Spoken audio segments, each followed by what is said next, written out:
Assalamualaikum warahmatullahi wabarakatuh. Selamat pagi semua.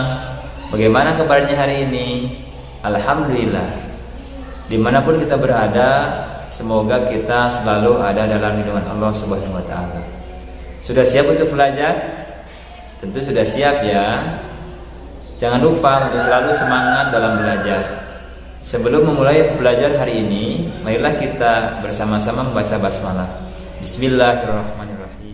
Selanjutnya yaitu kita akan membahas tentang sholat 5 waktu. Di dalamnya yaitu konsepnya yang pertama tentang ketentuan sholat 5 waktu, yang kedua bacaan sholat 5 waktu, yang ketiga yaitu hikmah sholat 5 waktu.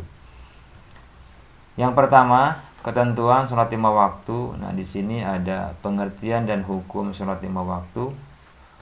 Salat secara bahasa berarti doa.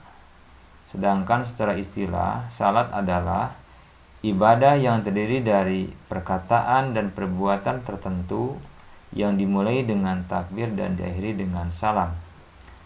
Kewajiban untuk melaksanakan salat telah diberitahukan oleh Allah Subhanahu wa Ta'ala berdasarkan Quran Surah Al-Baqarah ayat 43. Salat 5 waktu hukumnya yaitu fardu ain. Artinya diwajibkan bagi setiap muslim laki-laki dan perempuan yang sudah mukallaf. Orang-orang yang meninggalkan salat akan mendapat kerugian di dunia dan di akhirat. Yang kedua yaitu syarat wajib sholat. Yang pertama yaitu beragama Islam, suci dari haid dan nifas, berakal dan sudah baligh. Yang selanjutnya telah sampai ajaran Islam kepadanya, dan yang terakhir yaitu terjaga atau tidak sedang tidur. Yang ketiga, syarat sah sholat. Yang pertama, yang termasuk syarat sah sholat yaitu suci dari hadas besar dan hadas kecil. Yang kedua, suci badan, pakaian dan tempat yang digunakan sholat. Yang ketiga, menutup aurat. Yang keempat, telah masuk waktu sholat.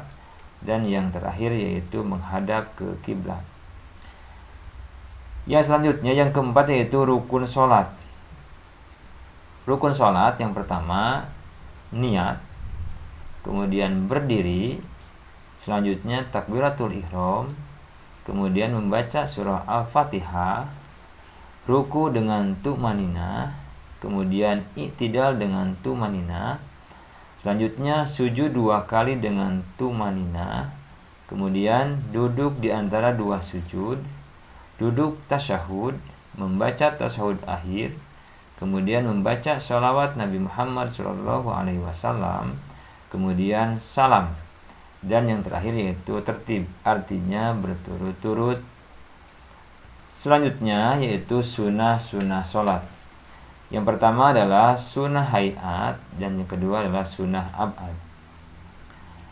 Yang keenam, hal-hal yang membatalkan sholat. Yang pertama yaitu meninggalkan sholat 1 rukun. Yang kedua, tidak memenuhi salah satu dari syarat salat dengan sengaja.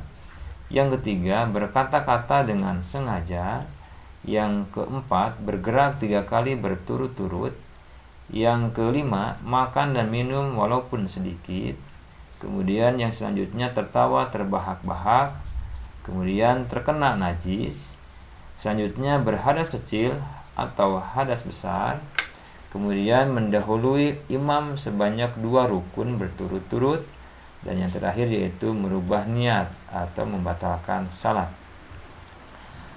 Kemudian yang selanjutnya yaitu hal-hal yang dimakruhkan ketika sholat.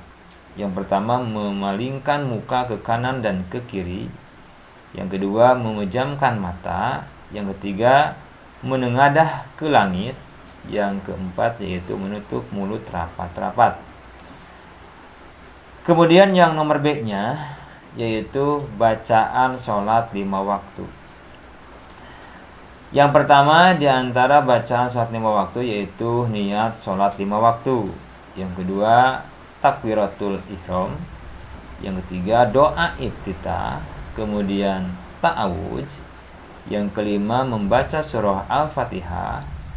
Yang keenam, membaca salah satu surah atau ayat Al-Quran, kemudian ruku, kemudian i'tidal, selanjutnya sujud, dan yang selanjutnya yang nomor 10 yaitu duduk di antara dua sujud.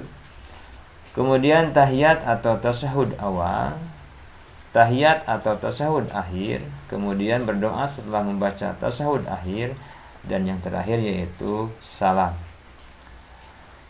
Yang selanjutnya yaitu hikmah sholat 5 waktu. Di antara hikmah sholat 5 waktu yaitu yang pertama, sholat dapat menghapus dosa-dosa. Yang kedua, sholat merupakan benteng hidup. Yang ketiga, sholat mendidik jiwa agar terhindar dari sifat tercela. Yang keempat, sholat membina rasa persatuan dan persaudaraan antar sesama umat Islam. Yang kelima, duduk iftirosh di antara dua sujud dan tahiyat awal. Kemudian yang keenam, duduk tawaruk atau tahiyat di dalam tahiyat akhir, dan yang terakhir yaitu salam. Demikianlah materi pembelajaran hari ini. Semoga ada manfaatnya. Sampai bertemu di lain waktu. Marilah kita tutup dengan baca Alhamdulillahirabbil alamin. Wassalamualaikum warahmatullahi wabarakatuh.